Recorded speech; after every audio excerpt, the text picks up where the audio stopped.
할렐루야. 주님, 오늘도 여호와의 은혜와 은총, 주의 영광 가운데서 가장 아름답고 귀한 이 시간 위에 주님 축복하여 주옵소서. 세상의 그 많은 그리고 그 모든 시간들보다도 하나님을 사모하며 하나님을 기다리며 하나님과 교제할 수 있는 이 시간, 이 예배 시간을 하나님께서 가장 귀하게 그리고 가장 축복하시는 시간으로 삼으실 줄 믿사오니 주님 여호와의 이 시간을 통하여 주의 영광의 빛을 이뤄낼 수 있고 주의 귀한 뜻을 깨달아 알 수 있고 그 안에서 즐거워하며 기뻐하며 찬양하며 하나님의 영광을 위한 아름답고 귀한 신앙으로 성장해 갈 수 있는 이 시간, 또한 이 시간 위에 함께 하신 여호와의 사랑하는 귀한 아들과 딸들의 심령들마다 주님 함께 하시기를 주여 간절히 간구하고 원합니다. 오늘도 주의 말씀이 우리 가운데 아버지의 잘 박힌 목과 같이 그리고 옥토에 떨어진 씨와 같이 하나님이여 그 풍성한 열매를 맺기까지 싹이 나며 자라나가는 그 수고와 예수님이 결코 헛되지 않게 하시고 풍성한 열매를 주님 앞에 내어놓을 수 있는 귀한 믿음의 씨앗을 받는 시간이 되게 도와 주옵소서. 오늘도 주님의 영광이 우리 가운데 함께하게 하시고 하나님의 영광이 우리로 말미암아 진정 하나님의 그 독생자 예수 그리스도를 위하여 지키시고 보호하시는 그 은혜와 은총 가운데서 주의 영광을 드러낼 수 있는 귀한 심령, 귀한 신앙으로 성장하게끔 주님 축복하시고 인도하여 주옵소서. 오늘도 주님의 사랑과 은혜와 은총이 우리 가운데 함께하시고 또한 역사하여 우리를 인도하실 줄 믿고 예수 그리스도의 이름으로 감사와 기도드려 싸움나이다. 아멘. 하겠습니다. 성경은 유다서 1장 3절입니다. 유다서 1장 3절 우리 같이 한 목소리로 같이 봉독하도록 하겠습니다. 사랑하는 자들아, 내가 우리의 일반으로 얻은 구원을 들어 너희에게 편지하려는 뜻이 간절하던 차에 성도에게 단번에 주신 믿음의 도를 위하여 힘써 싸우라는 편지로 너희를 권하여야 할 필요를 느꼈노니. 아멘. 자, 오늘 이제 1절, 2절을 통해서 문안 속에서 하나님의 축복이 있고 수신자가 있고 발신자가 있다라고 하는 것, 그 모든 내용들을 우리가 다 살펴보았습니다. 그리고 이제 이 편지를 쓴 목적, 동기 뭐 이런 것들이죠. 그런 것을 동기와 목적 속에서 오늘 이제 그 편지를 쓰려던 원래 목적이 있었는데 이 목적을 내가 잠시 이렇게 바꿨다라고 하는 변경된 문안이 있습니다. 내가 이렇게 무엇인가 그 이 편지의 중심, 그 핵심적인 내용을 바꿨다라고 하는 것이죠. 다시 말하면 오늘 이제 먼저는 뭐냐면 우리의 일반으로 얻은 구원에 대해서 내가 너희들에게 설명해 주려고 했다. 그런데 이러한 뜻이 간절했었는데 나는 이제 그런 것들보다도 성도들에게 단번에 주신 믿음의 도를 너희에게 더욱 증거해 주고 싶고 너희들은 이것을 결코 생명과 함께 생명으로 바꿀 수 있을 정도로 힘써 싸우라라는 것이죠. 이걸로 내가 너희들에게 권하고 싶다라고 하는 것이죠. 그래서 자, 단번에 주신 믿음의 도를 위하여 힘써 싸우라는 것이 바로 무엇이다? 변경된 목적입니다. 그래서 이 단번이라고 하는 진리를 자세히 알아야 합니다. 단번이라는 뜻이 뭐냐 이 말이죠. 다시 말하면 단번에 주신 도는 뭐요? 진리입니다. 진리도자, 우리가 흔히 말하는 길도자인데 한문에서 말하는 길도자 혹은 법을 이야기하는 법도자 혹은 또 진리도자라고도 하는데 이게 단번에 주신 하나님의 진리가 뭐냐 이 말이죠. 이거 도는 예수께서 십자가 위에서 속죄의 죽으심으로 이루신 십자가의 도를 말하는 것입니다. 단번에 주신 이거 일반으로 얻은 구원과 단번에 주신 구원과 이거 차이를 좀 구별할 수 있어야 됩니다. 오늘 그 차이를 구별하는 게 오늘 유다가 우리들에게 이 편지를 주시는 목적입니다. 그래서 잘 한번 구별해 봐야 합니다. 단번에 주신 도는 뭐라고요? 예수의 그 십자가 위에서 속죄의 죽으심으로 이루신 그 십자가의 도를 우리가 말하는데 그 단번에 주신 도는 십자가의 도를 의미하는데 이것을 굳게 지켜야 한다. 온 인류의 속죄를 자주 여러 번 죽어주심으로 하지 않고 뭐 했다? 단 한 번뿐이다 라고 하는 것입니다. 단번으로 완성하셨다. 그래서 이 십자가의 도를 십자가의 도를 핵심으로 해가지고 성경을 써보낸 것이 바로 히브리서입니다. 그래서 히브리서에서는 아주 그 핵심적인 세 단어가 있다고 그랬죠. 단번에, 그리고 완전하게, 그리고 영원하게 이 말입니다. 다 끝나버렸다 이 말입니다. 단 한 번으로 그리고 완전하게 끝내버렸고 영원하게 끝냈다라고 하는 이러한 세 마디가 히브리서의 중심 단어라고 그랬습니다. 그것처럼 단 한 번으로 예수님의 구원은 완성됐다. 자주 여러 번이 아닙니다.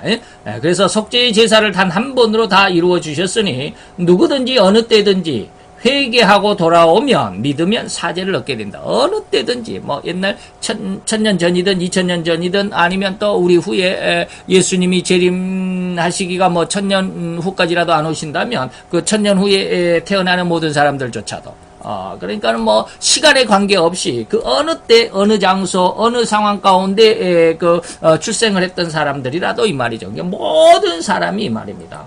누구든지 어느 때든지 모든 사람이 회개하고 예수님의 십자가의 그 사죄의 죽으심을 믿으면 구원된다. 이것이 바로 단번에 주신 믿음의 도인데, 또한 유다가 단번에 주신 이 도를 위해서 뭐라고 그랬느냐, 힘써 싸우라는 목적이었습니다. 그래서 이렇게 목적을 변경한 것은 예수의 속죄의 죽으심을 믿지 아니하는 이단자들이 많았기 때문입니다. 예수의 죽음을 우리를 위하여 죽으신 속죄의 죽음이라고 생각하지 않는 사람들이 많아요. 그렇기 때문에 나중에 이제 일반으로 얻은 구원에 대한 뜻이 두 가지가 있는데, 여러분들이 그것을 아주 자세하게 말씀을 드릴 테인데, 첫 번째 의미 속에서가 아니라 두 번째 의미 속에서 보면 우리와 일반으로 얻은 구원이 뭐냐면, 일반으로 얻은 구원은 정통적인 믿음에 의해서 얻은 구원입니다. 그러니까 뭐 신신학적인 어떤 아니면 뭐 이단적인 어떤 뭐 잘못된 어떤 사설 사이비적인 어떤 이러한 내용들을 가지고 구원을 얻었다라고 하는 그런 구원과는 다르다. 일반으로 얻은 구원이라는 것은 지금 유다와 같이 정통적인 신앙의 핵심 그 줄기 속에서 어느 사람이나 아까 말했듯이 누구든지 어느 때든지 누구나 할 것 없이 다 회개하고 예수의 십자가의 대속을 믿으면 구원을 얻는다라고 하는 이런 의미가 있거든요. 그런 것은 이제 나중에 또 다시 한번 말씀드리기로 하고요. 예수의 속죄의 죽으심을 믿지 않은 이단자들이 굉장히 많이 있었기 때문에 일반으로 얻은 구원만을 이야기했다고 한다면 그냥 예수의 십자가가 조금 강조하는 맛이 좀 덜해질 수 있습니다. 그런데 오늘 여기서는 일반으로 얻은 구원보다는 예수에 대한 그 확실한, 다시 말하면 십자가에 단번에 죽으셨다라고 하는 이 확실한 증거를 가져야 된다라고 하는 그것 때문에 내가 이 편지를 썼다라고 하는 것이죠. 즉 가만히 들어온 자들이 교계 안에 너무나도 많습니다. 이러한 것들을 이제 나중에 우리가 유다서를 배우면서 이 가만히 들어온 자들의 습성, 그들의 생태, 그들의 신앙, 그들이 어떻게 활동하는가들을 이게 쫙 25절밖에 안 되지만 그 속에 다 들어 있습니다. 그렇기 때문에 가만히 들어온 자들이 어떠한 뜻이고 그들은 또한 무슨 생태를 가지고 어떻게 신앙을 하고 있는지를 잘 알게 될 것입니다. 이러한 자들이 하나님의 은혜를 도리어 세교거리로 바꿨다. 다시 말하면 자기의 욕심, 자기가 원하는 대로, 자기가 생각하는 대로, 자기 마음대로 이것을 바꿔 하나님의 은혜, 예수의 십자가의 도를 바꿔버렸다. 자기가 원하는 대로, 자기가 유리한 대로, 자기 마음에 맞는 대로 바꿨다. 이게 세교거리라고 하는 그런 뜻입니다. 이런 세교거리로 바꾸는 죄를 범하여 홀로 하나이신 주제, 하나님은 오직 한 분이시죠. 그리고 예수 그리스도를 부인하는 이러한 모습이었기 때문에 속죄주가 되신 예수 그리스도를 부인했다라고 하는 것 때문에 바로 단번에 주신 예수를 부인하기 때문에 예수를 부인해서는 안 된다. 예수가 우리의 구원의 핵심이고 중심이고 그의 십자가의 죽으심이 바로 우리를 구원하시는 그 능력과 그 중심이 된다라고 하는 것을 더 강조하고 싶었다라고 하는 게 유다의 간절한 마음이었습니다. 그래서 십자가의 죽으심은 여러 번이다? 아닙니다. 단 한 번뿐입니다. 단 한 번, 단번뿐입니다. 옛날 제사장들은 먼저 자기 죄를 위해서 먼저 속죄 제물을 드려야 한다고 그랬습니다. 그 다음에 백성의 죄를 위하여 날마다 제사를 지내야 했습니다. 그러나 예수 그리스도는 그렇게 할 필요가 없었습니다. 그는 왜요? 자기 죄를 위해서는 속죄제를 드릴 필요가 없죠. 자기는 죄가 없으니까. 그래서 온 백성을 위해서 드리는, 그것도 단번에 자기를 드려 이루었다라고 하는 것이 히브리서 7장 27절. 단번에 죄를 없게 하셨다. 히브리서 9장, 히브리서 10장. 단번에 하늘 성소에 들어가셨습니다. 히브리서 9장. 단번에 단 한 번으로 끝내버렸다. 두 번, 세 번, 이번에 안 되면 또 다음에 이런 것이 없었습니다. 그래서 십자가는 단 한 번뿐이기 때문에 중대한 문제점이 있습니다. 만일 어느 사람이 십자가의 은혜를 얻은 후에 다시 범죄하면 두 번째 십자가가 없기 때문에 그는 다시 구원 얻을 길이 없습니다. 이게 문제점이기는 하죠. 그런데 내가 죄를 지을 때마다 예수님이 오셔서 다시 십자가를 져주시고 그러면 내가 구원받을 수 있을 텐데, 그게 아니죠. 한 번 구원받으면 그 구원이 정말로 진정한 구원을 얻었다고 한다면 그 구원은 어떻게 한다? 구원의 생명은 성장한다라고 하는 것을 아주 강조를 많이 했습니다. 그리고 다시 구원 얻을 길이 없고 오직 심판이 있을 따름이라는 것입니다. 그래서 예수님은 범죄할 때마다 자주 십자가를 져주시면 용서가 될 것인데 그러지 못하죠. 그러나 대속의 십자가는 오직 단 한 번뿐이니 이것이 바로 문제다. 그래서 우리는 하나님의 구원 안에서 결코 떠나가지 않는 오직 이 믿음을 붙잡고 결코 죽기까지 이 믿음 안에 있어야 된다. 말은 죽을 때까지라고 아주 잘 말할 수 있지만 실상 죽음 앞에 딱 내놓으면 강하고 담대할 사람이 없는 것 같아요. 저 자신도 많이 그러더라고요. 그래서 하나님 앞에 그런 걸 많이 기도해요. 하나님, 정말 가만히 생각해 보면 제가 하나님을 위해서 죽음 앞에서 담대하지 못할 것만 같습니다. 이런 고백을 많이 하는데 그런 걸 많이 느껴요. 그래서 그걸 이겨낼 수 있는 그 하나님의 능력을 얻고자 지금 아주 맹렬하게 간절하게 기도하고 있기는 합니다만은, 자, 히브리서 기자는 이렇게 이야기합니다. 히브리서 6장 4절 6절 굉장히 중요한 말씀이죠. 한번 비치임을 얻고 하늘의 은사를 맛보고 성령에 참여한 바 되었고 하나님의 선한 말씀을 체험하고 내세의 능력을 맛보고 그리고 나서 타락한 자들은 다시 새롭게 하여 회개케 할 수 없다. 이는 왜요? 자기가 하나님의 아들을 다시 십자가에 못 박아 현저히 욕을 보였기 때문에 다시 십자가가 없다. 예수님은 단 한 번 십자가이기 때문에 또다시 두 번째 십자가가 없기 때문에 이렇게 은혜 얻으면서도 불구하고 다시 한번 죄악 가운데 떨어져 버리면 그는 다시 구원할 수가 없다라고 하는 것입니다. 여기에서 다시 십자가에 못 박는다라는 말은 다시 십자가가 없다는 것이니 멸망만이 남아있다라는 것을 강조한 문장입니다. 하나님의 아들을 다시 십자가에 못 박아 현재의 욕을 보였다라고 하는 것이죠. 그래서 본서에서 가만히 들어온 자들에 대하여 유다는 뭐라 그랬느냐 하면 5절에 그랬죠. 옛적부터 이 판결을 받기로 기록되었다. 4절에 그렇게 했고, 주의 백성도 애굽에서 구원 얻음을 친히 맛보았지만은 결국에 하나님을 믿지 아니함으로 인해서 가나안 땅에 들어가지 못하고 그 광야에서 40년을 돌다가 한 사람도 남기지 않고 남김없이 다 멸망을 받았다라고 하는 게 5절의 기록입니다. 하나님을 모신 천사가 자기들의 하나님 앞에서의 지위와 그 자리를 지키지 못하고 처소를 떠났을 때, 다시 말해 범죄하여 하나님을 반항했을 때 그들은 어두운 가운데 갇힘을 받고 큰 날의 심판을 기다리게 하셨습니다.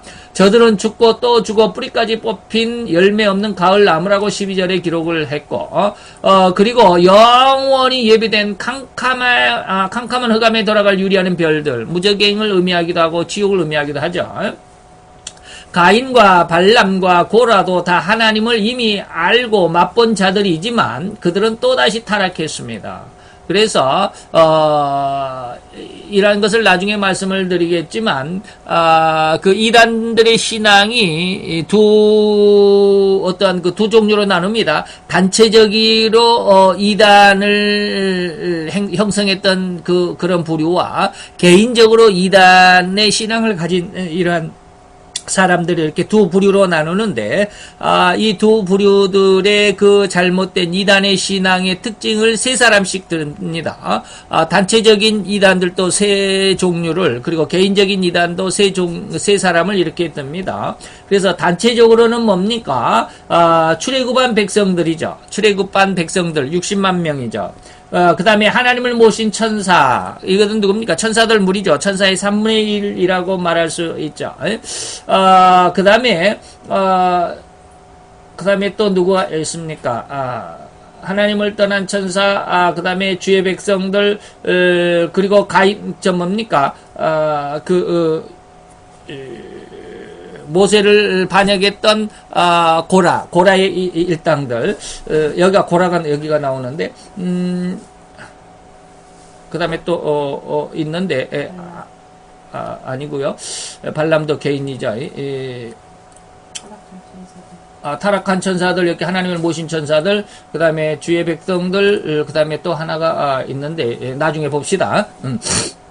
그 다음에 개인적인 이단들은 뭐냐면, 가인이 있죠. 여기에 보면 가인이 있고, 그 다음에 발람이 있고, 고라가 있습니다. 이 세 사람들의 신앙을 앞으로 또 살펴볼 것입니다. 자, 이들은 다 하나님을 알고 이미 알았고 맛본 자들이었지만 타락한 자들이었기 때문에 한 번 은혜를 받은 자들이 타락하면 두 번 다시 십자가가 없으므로 멸망뿐이다라고 하는 것들을 바로 여기를 통해서 잘 보여주고 있습니다. 그러므로 유다는 한 번만 주신 믿음의 도를 결코 버려서는 안 된다. 그걸 잊어버려서는 안 되고 그걸 떠나서는 안 된다. 이것을 떠나지 않기 위해서 힘써 싸워야 한다. 왜? 사단이 우리들의 신앙을 계속해서 우리들의 신앙을 빼앗아가려고 하고 있기 때문에 뭐 해야 된다? 힘써 싸워야 된다. 한번 구원 얻었다고 해서 나는 구원 얻었으니까 괜찮아. 이제는 다시는 사단이 나를 결코 어찌할 수 없어라고 생각하면 큰 오산이다라는 거예요. 싸워야 할 것입니다.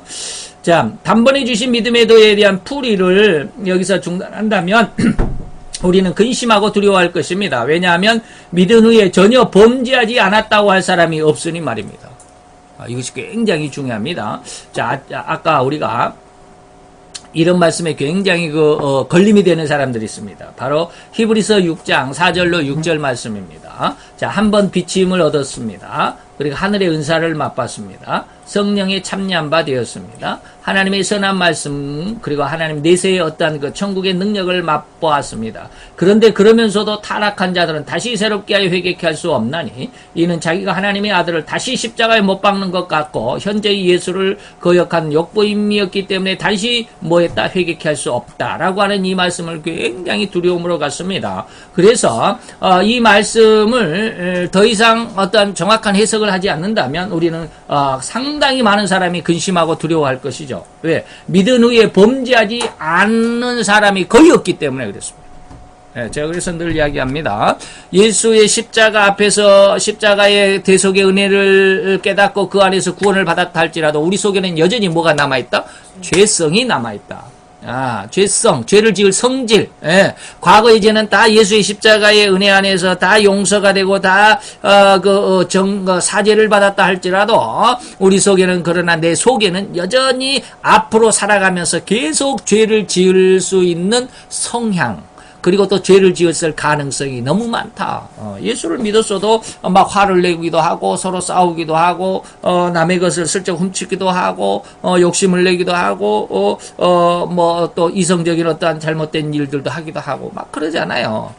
이러한 것들 때문에 우리는 우리 신앙을 잘 생각을 해봐야 된다. 이것은 죄를 용서받는 것과 죄성을 용서받는 것은 전혀 다른 것이다 라고 하는 것입니다. 그래서 죄를 용서받는 것은 예수의 십자가로 가능하지만 우리의 죄지을 성질, 성향 이것을 용서받는 것은 예수의 십자가로 하나님께서 용서하시려고 계획한 것이 아니라 보혜사의 위로의 성령에 의해서 용서하시기로 했던 계획이다 라고 하는 것입니다. 그래서 이제 나중에 말씀을 드리겠습니다. 이미 또 많이 말씀을 했고 자, 그래서 우리가 이 말씀을 굉장히 주의해야 합니다. 믿은 후에 전혀 범죄하지 않았다고 할 사람이 없기 때문에 잘 생각해 봐야 된다. 그래서 이 문제를 우리가 생각해 봅니다.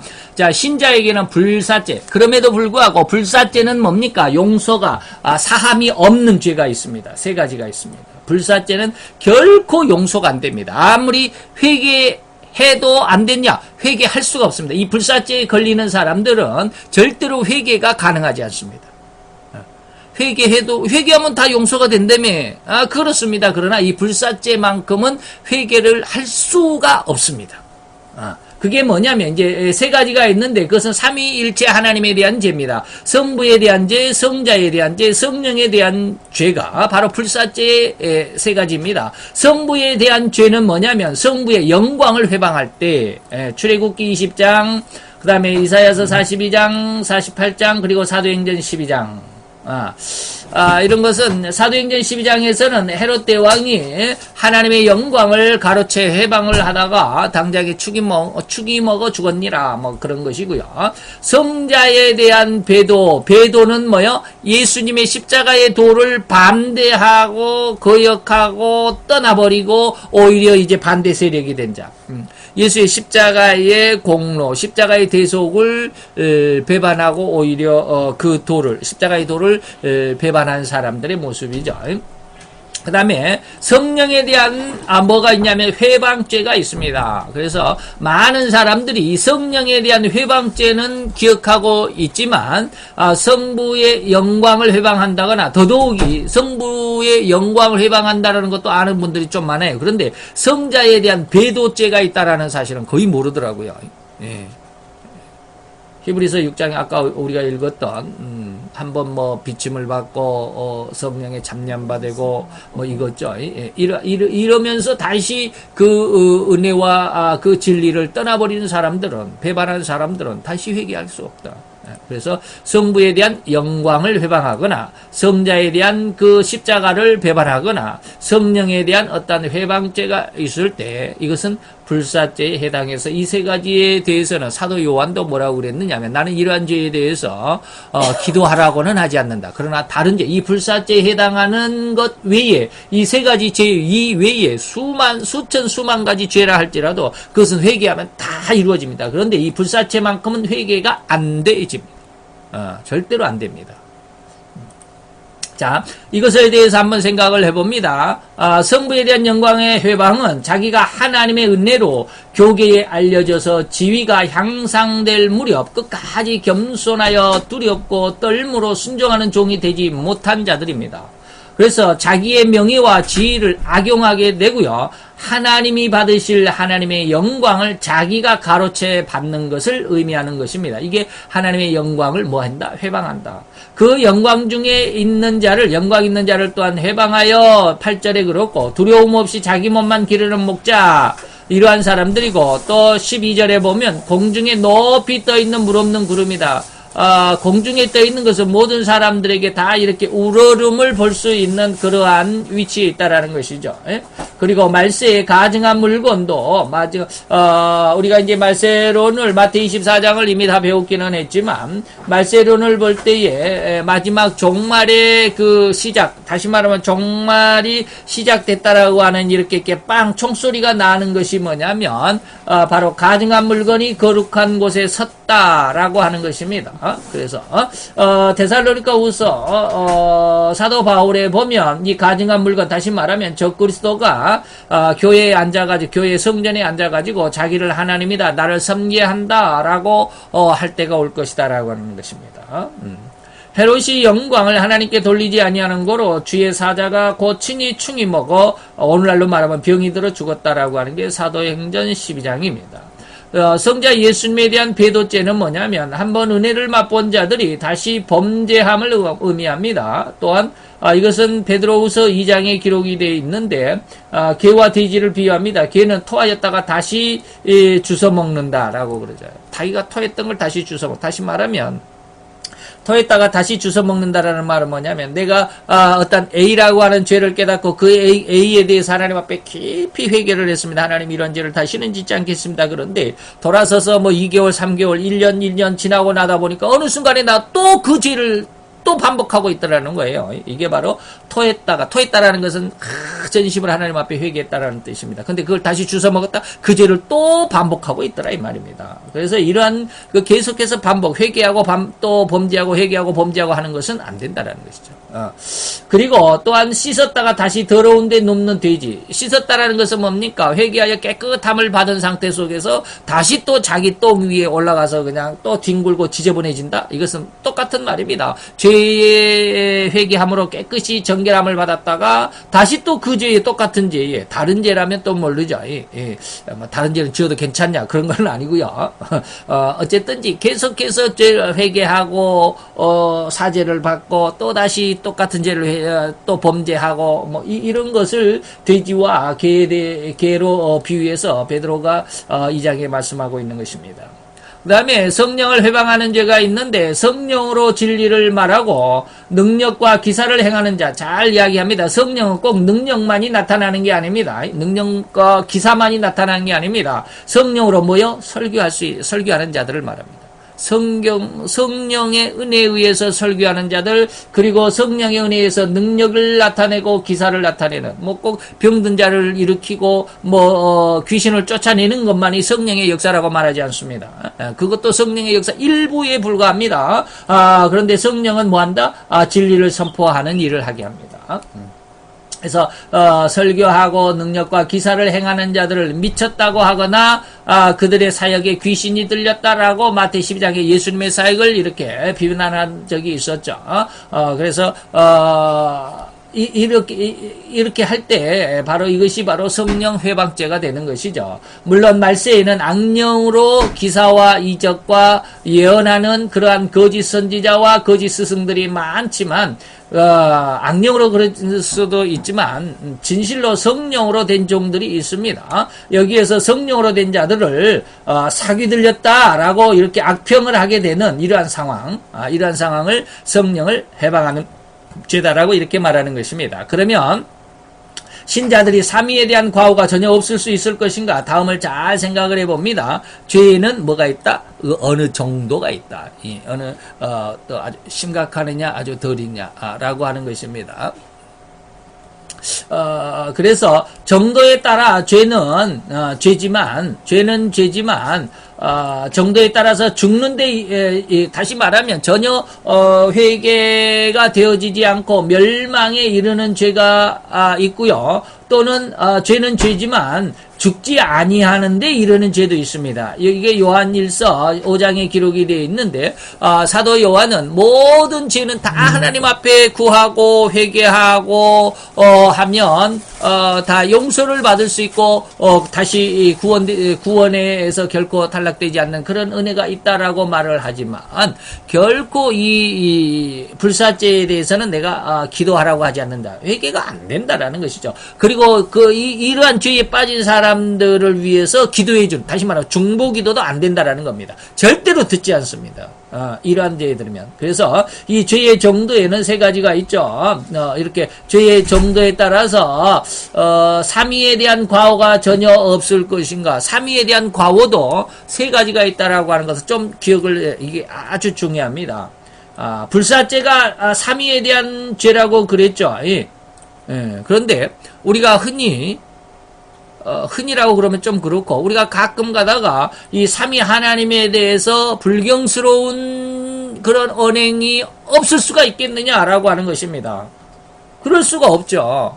그러면 삼위에 대한 죄이기 때문에 그러면 다 멸망을 받아야 되느냐? 결코 다시 그 죄를 용서받을 수 없느냐? 멸망만 있을 뿐이냐? 그러면 살아남을 사람이 한 사람도 없습니다. 이 삼위에 대한 불사죄도 역시 마찬가지로 그 죄의 정도가 세 단계로 나누어져 있다라고.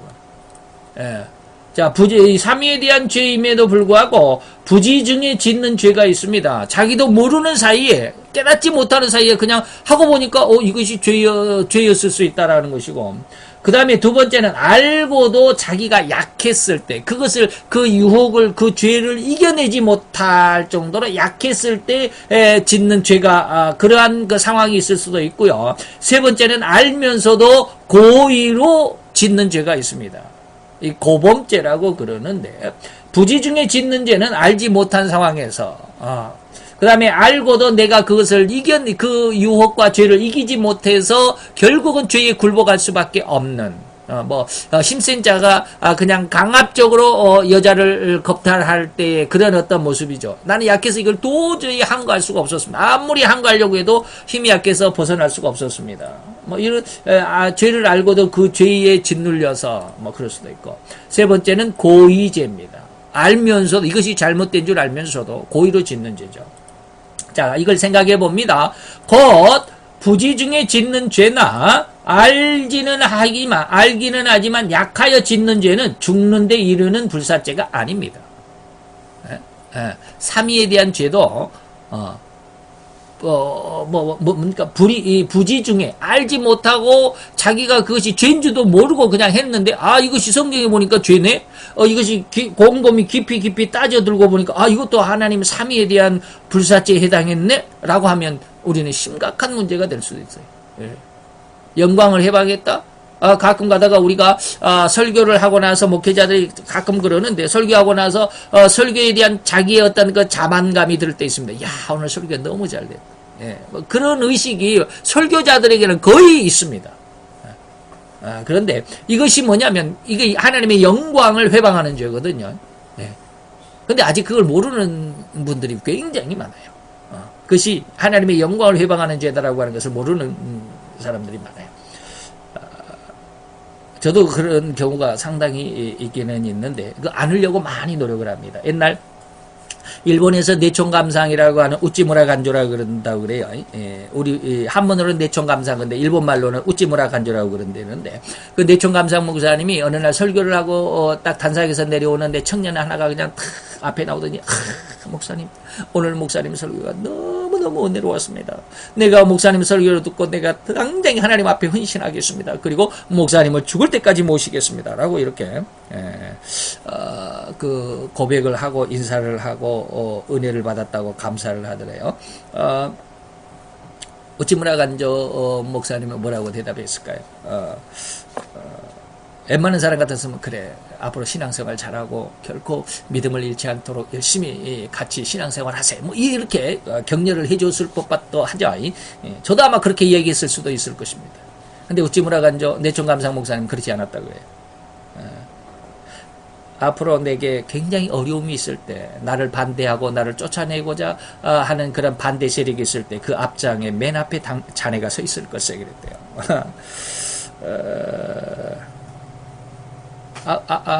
그리고 몇 년 후에 우찌무라 간조 목사님이 그 교회에서 뭐 오해가 있어가지고 교회에서 그냥 막 분란이 일어나고 목사님 나가라고 막 그럴 때 바로 그 맨 앞에 서서 선동했던 사람이 바로 그 청년이었답니다. 그러죠. 뭐 이런 것들이 있습니다. 그리고 또 한 번은 또 그랬대요. 그 우찌무라 간조 목사님이 또 설교하고 내려오는데 어떤 그 성도분이 와서 목사님 오늘 너무 설교 은혜로웠습니다. 라고 그러니까 그 내총감상 목사님이 뭐라고 그러셨을까?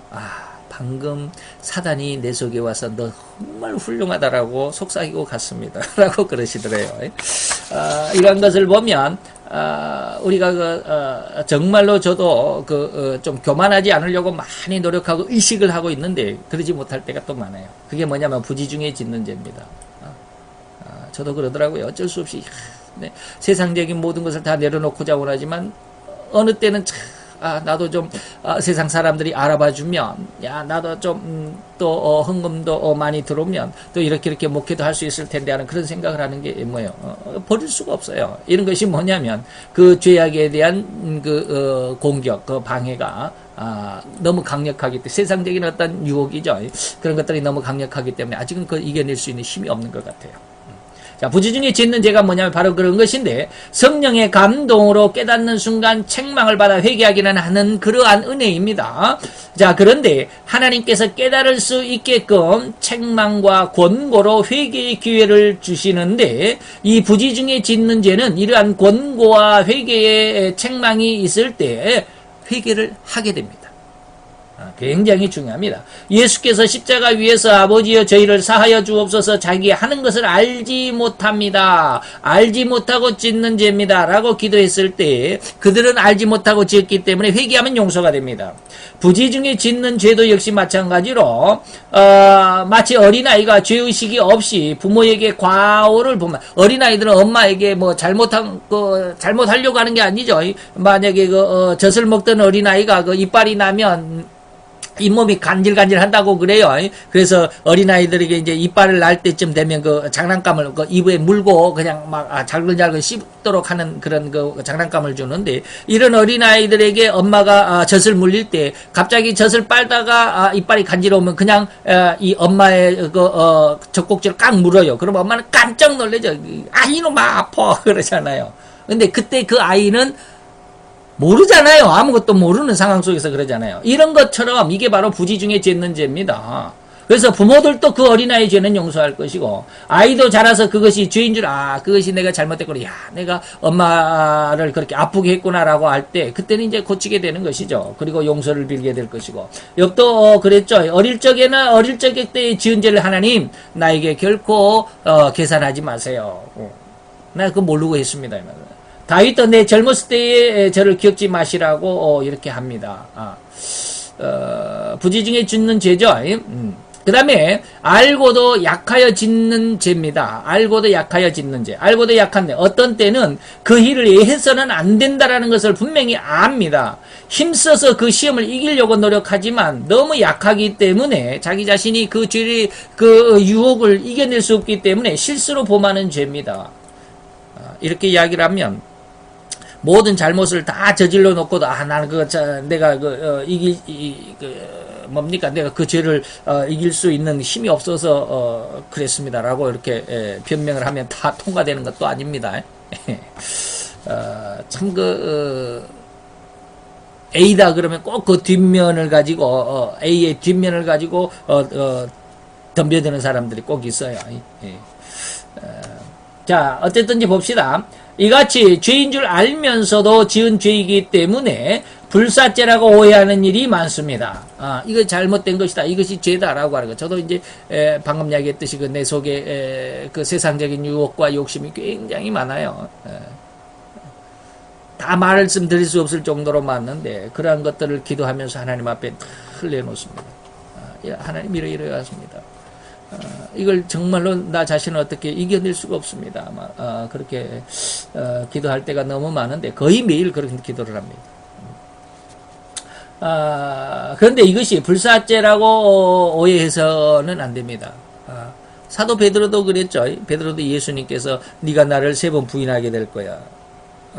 그 요한에게 그랬죠. 요한이 이제 예수님께서 내가 이제 팔려서 십자가에 죽을 거야라고 그러니까 그 당사자가 누굽니까? 그 범인이 누굽니까? 라고 제자들이 다 물어보죠. 그런데 예수님의 품에 이렇게 기대 있는 요한에게 베드로가 그럽니다. 고개 찍어서 누군지 한번 물어봐.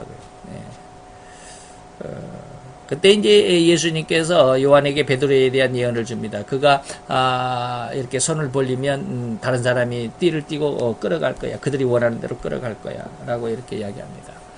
그러면서 이제 그렇게까지 순종하고 헌신하고 충성할 그런 베드로이지만 내가 십자가에 넘겨주게 되는 바로 그 재판석에서는 네가 나를 부인하게 될 거야.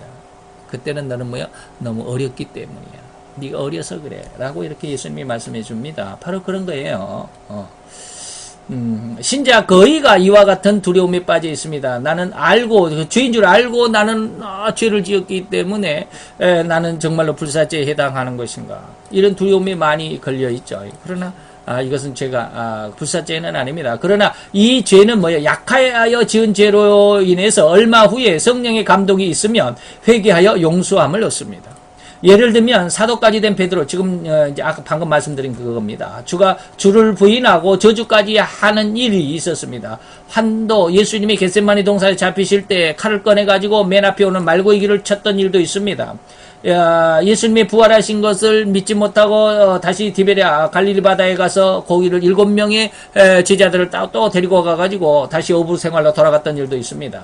이런 일들은 그 인간의 연약에 의해서 지은 과오였습니다. 절대로 주를 미워하거나 예수님을 배반하거나 다른 야욕이 있어서가 아닌 단순한 아직은 세상을 이길 만한, 세상의 유혹을 이길 만한 아직은 성숙한 완전한 믿음이 아니었기 때문에, 그러기에 예수님은 다시 찾아오셔서 베드로에게 3번이나 그렇게 이야기합니다. 네가 나를 사랑했었니? 반문하고 각성을 주시고 확실함을 다시 한번 촉구하시고, 그리고 계속 사명을 맡기셨는데 이제 오순절 날 그에게 성령 세례를 주심으로 이 사명을 완성케 하셨습니다. 그때 예수께서 베드로에게 말씀하시기를 네가 젊어서는 임으로 다녔다. 네가 약했다. 네 맘대로 했다. 이는 나이가 어리다라는 뜻이 아니고 믿음이 어렸다라는 뜻입니다. 네가 젊어서는 이 말이 네가 어렸을 때 그런 게 아니고 네가 믿음이 아직 약했을 때 이 말입니다. 이같이 연약해서 알면서도 실수한 일은 신약과 구약에 무수히 많습니다. 이것을 불사죄로 오해해서는 안 됩니다. 마지막 이제 고범죄가 있습니다. 짐짓 고의로 짓는 죄가 불사죄입니다. 이거는 자 봅시다. 회개가 되어지지 않습니다. 이단자들이 그렇습니다. 다시 말하면 가만히 들어온 자들, 교회 안으로 들어와서 자기의 야욕을 달성하려고 하는 자들이 하는 짓이 바로 죄다라고 하는 것입니다. 그들은 두려움이 없습니다. 하나님에 대한 두려움이 없습니다. 양심이 없습니다. 양심이 단세를 맞아 화인을 맞았기 때문에 두려움이 없습니다. 그래서 살과 같은 부드러운 마음이 없고 아주 강팍합니다. 무슨 일을 하든지 그냥 아주 그렇습니다. 이제 저희들도 이제 위생업소를 담당하는 그런 업무다 보니까 그 민원이 많이 들어와요. 민원이 많이 들어오는데 그 중에 이제 그 주인이 너무 뭐랄까 완고한 사람들이 있습니다. 주인이 너무 까칠한 사람들이 있습니다. 그런 주인이 그런 까칠한 곳에서 알바를 하거나 직원으로서 일을 하고 주방에서 일을 하고 서빙을 하고 뭐 이런 사람들은 반드시 거기에서 쫓겨나면 반드시 민원을 제기합니다. 왜? 그 속사정을 다 알잖아요. 이게 주인이 이랬습니다. 해가지고. 그래서 웬만하면 저희들이 이제 좀 화해를 했으면 하는 그런 입장에서 이제 일을 처리하는 것이 중요하지만 이러한 민원을 제기해서 나온 사람들은 잘 화해를 안 하려고 해요. 너무 마음에 그냥 상처를 많이 받았기 때문에 반드시 저 사람이 징계를 받아야 되겠다, 처분을 받아야 되겠다라고 하는 것이 계속해서 민원을 제기한 사람들은 그런 것을 주장합니다. 아닙니다. 꼭 처벌을 받아야 되겠다는 것이죠. 이런 사람들은 뭐요? 회개할 줄 몰라요. 그 민원인들 이야기하는 게 아니라 그 주인들 갑질한다 그러잖아요. 최소희 씨도 갑질하는 것으로 이렇게 지금 우리나라가 떠들썩한데요. 어쨌든지 바로 이러한 그래서 살과 같이 부드러운 마음 그런 어떤 부드러운 부분들이 없습니다. 아주 냉정합니다. 그래서 그들은 죄를 짓지 아니하면 단잠이 오지 않는다는 죄의 삶을 아주 정말로 정확하고 아주 온유하고 부드럽고 죄가 없는 순결한 정결한 그러한 삶을 살지를 못합니다. 그러한 것은 맛이 없어요. 맛이 없다라고 생각을 합니다. 다시 말하면 이건 꼭 죄라고는 할 수 없는데 이제 일반적인 생각 안에서 비유를 하는 것인데 제가 이제 술도 먹고 담배도 피운 적이 있지만 술은 24살 때 사우디 가면서 제가 술을 끊었습니다. 그리고 담배는 좀 올해까지 신학교 다닐 때까지 피웠지만 그러다가 이제 아주 한번 작심을 하고 이제 완전히 담배를 끊기는 하고 그랬지만 제가 이제 사우디에 가가지고 사우디에서는 이제 술이 없습니다. 술을 먹으면 당장에 걸리면 추방당합니다. 그렇기 때문에 술을 만들다 할지라도 아주 은밀하게 마십니다. 그래서 이제 술이 전혀 없는 건 아니고 이제 은밀하게 음지에서 이제 마시기는 하지만 그러나 자우지간 공개적으로는 술이 없습니다. 그런 상황에서 제가 사우디에서 담배를 끊는다라고 선언을 했습니다. 담배를 끊는다고 선언을 했습니다. 그랬더니 주위에 있는 분들이 뭐라고 그럽니까? 그때는 이제 제가 뭐 신학을 한 것도 아니고 25살 때 예수를 믿었는데 24살 때 그렇기 때문에 사우디를 갔기 때문에 24살 때 예수를 믿고 25살 때 사우디를 갔는데 거기에서 이제 동료들이 많죠. 동료들이 하는 말이 그래요. 백기사, 여기 사우디는 술도 없고 여자도 없어. 거기는 매춘부가 없습니다. 공개적으로는 매춘부가 없습니다. 물론 음지에서 아까 뭐 술이 음지에서 있는 것처럼 매춘을 하는 경우도 있지만 그 걸리면 당장의 추방입니다. 그렇기 때문에 술과 여자가 없습니다. 그래서 술도 없고 여자도 없는데 게다가 담배까지 끊으면 무슨 재미로 이 사우디 생활을 할 거냐라고 이렇게 물었던 적이 있습니다. 바로 이겁니다. 세상에서는 이것도 저것도 안 하면 그냥 아주 온전히 청결한 모습으로 살면 재미가 없을 것만 같아요. 그래서 그 이슬람 지역에서는 술과 여자를 공식적으로 인정을 하지 않지만 담배는 인정합니다. 그래서 그런지는 모르지만 어쨌든지 그래요. 세상에서는 아주 깨끗하게 살면 못 살 거라고 생각을 합니다. 재미가 없다라고 생각합니다. 그래서 라디오 그리고 TV 드라마나 모든 내용들에서도 보면 절대로 아주 우리가 그 우리의 생각 속에 사상 속에 지향하고 있는 그 유토피아적인 아주 천국적인 그 죄가 없고 깨끗하고 서로 사랑만 있고 서로 양보가 있고 아주 다툼도 없는 그런 아주 깨끗하고 그런 유토피아적인 그런 내용의 프로그램은 전혀 없습니다. 눈씻고 찾아봐도 없습니다.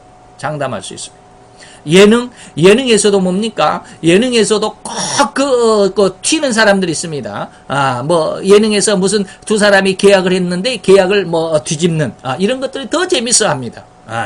남들이 하는 것을 내가 빼앗는 거. A가 뭔가를 가지고 있으면 B가 가서 그냥 쫓아가서 그냥 빼앗는 거. 이런 것들을 더 재밌어 하고 더 좋아합니다. 드라마에서도 뭡니까? 꼭 불륜적인, 그리고 싸우는 이런 것들이 있어야만 꼭 그 드라마의 어떤 그 내용이 전개가 된다라고 이야기를 합니다. 그런 것이 없으면 절대로 인정이 되지 않고, 쉽게 말하면 시청률을 얻을 수가 없습니다. 그렇기 때문에 작가 자체의 그 사상과 생각들이 전부 그렇습니다. 죄악적인 것, 그래서 범죄적인 것들이 있어야만 영화가 되고, 드라마가 되고, 예능이 되고, 그렇다라고 하는 것이죠. 그런 것을 우리가 가만히 생각을 해보면 죄를 짓지 아니하는 그런 심성은 세상에 살아갈 수가 없다. 너무 맹탕이다라고 하는 것입니다. 그래서 심지어는 그러죠. 깨끗한 물에는 고기가 살지 않는다라는 말, 그런 이상한 말도 있지만 어쨌든지 그런 죄를 짓지 않으면 단잠이 오지 않는 삶에 재미가 없다라고 생각하는 이런, 그래서 죄의 방법으로 어떤 명예와 재물과 지위를 얻습니다. 그러면서도 그것이 영광이라고 생각합니다. 나는 참 세상에서 잘 먹고 잘 살고 있는 거야. 나는 훌륭한 사람이야. 그리고 거만하고 무례하기 짝이 없습니다. 회개의 빛이 전혀 없습니다. 부끄러운 찌꺼기를 내어 뿜으면서도 결코 자기가 뭘 잘못했는지조차 모릅니다. 당연히 그렇게 사는 거 아니야? 힘이 있으면, 능력이 있으면, 누구 정유라 학생처럼 뭡니까? 돈도 실력이야. 네가 그렇게 돈이 없으면 네 부모들이나 원망해라고 이렇게 말할 수밖에 없는. 전혀 자기들이 무엇을 잘못했는지, 무엇이 사람들 속에서, 사람들과의 관계 속에서 무엇이 정말로 진리고 무엇이 옳고 그런지를 분간을 못해요. 이게 뭐요? 고범죄입니다. 부끄러운 찌꺼기를 내어 뿜는 바다에 미친 물결이다. 이거 뭐니까 바다가 그냥 팍 파도를 치면 우와 대단하다고 그러죠. 그래서 저도 이제 파도 소리를 젊었을 때는 파도 소리를 녹음하려고 그때 당시에는 워크맨 이 조그만한 그 카세트가 없었어요 옛날에는. 그래서 큰 거 사가지고 그냥 바닷가에 가서 녹음하고 같이 노래 부르고 막 그런 적도 있는데 그런 바다의 그런 어떤 그 파도 소리가 참 뭐랄까 운치 삶의 이런 것들을 찾는 것도 많죠. 그런데 그런 파도가 한번 밀려왔다가 가면 바닷가에는 쓰레기 천지죠. 바로 이걸 의미합니다. 부끄러운 찌꺼기, 쓰레기들을 남겨놓은 바다의 거친 물결. 어마어마한 것 같은데. 오늘도 요즘에도 이제 뉴스거리에 그냥 우리나라의 그 조모라고 하는 여자 장관을 우리나라의 아주 그냥 여자로서의 최초라는 이름을 많이 냈던 사람이래요. 최초 여성 장관이니 최초 이렇게 다 하는데 최초 장관으로서 구속된 첫 사례 그것도 최초요. 그러면서 그 패널들이 그런 이야기를 많이 하더라고요. 신데렐라의 몰락이다라고 이렇게들 이야기를 하는데 바로 그런 어떤 결과들이죠. 이제 회개하고 눈물로서 이제 다 자백을 했다고 그러는데 얼마나 자백했는지 잘 모르겠습니다만은 어쨌든지 죄를 짓고도 회개하지 못하면 좀 곤란하죠. 그래서 때로 자기 죄가 마음속으로 생각되지만 회개가 되어지지 않습니다. 회개를 안 하지만 또한 회개하려고 해도 회개될 마음이 없습니다. 이것들은 뭐야? 불행한 존재들이죠. 이게 바로 고범죄입니다. 이 죄가 바로 불사죄다라고 하는 거예요. 앞으로 삼위 하나님에 대한 죄도 역시 있지만 거기서도 알고도 연약하면서 또 부지중에 짓는 이러한 것들은 어느 순간에 회개가 되어집니다. 정말로 자기 마음속에 예수를 거역하고 반대하고 저주하는 그런 마음이 아니라면 회개가 되어집니다. 그러나 고범죄는 회개가 안 됩니다. 회개할 수도 없고 하지도 않습니다.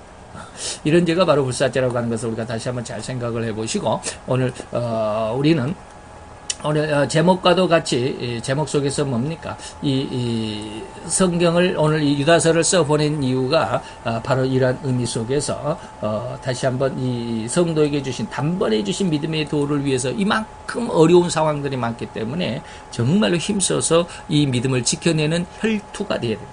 싸워야 된다라고 하는 것을 꼭 기억해 주셨으면 좋겠습니다. 기다려.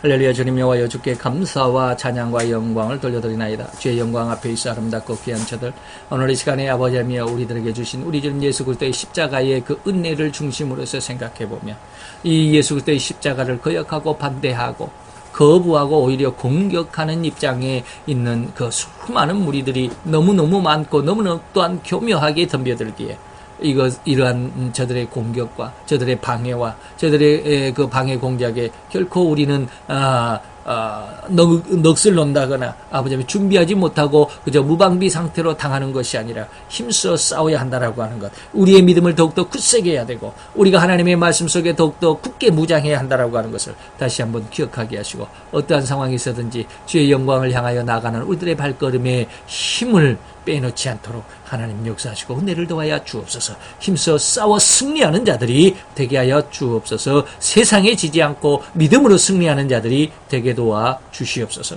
예수 그리스도 이름으로 감사와 기도드려 싸움나이다. 아멘.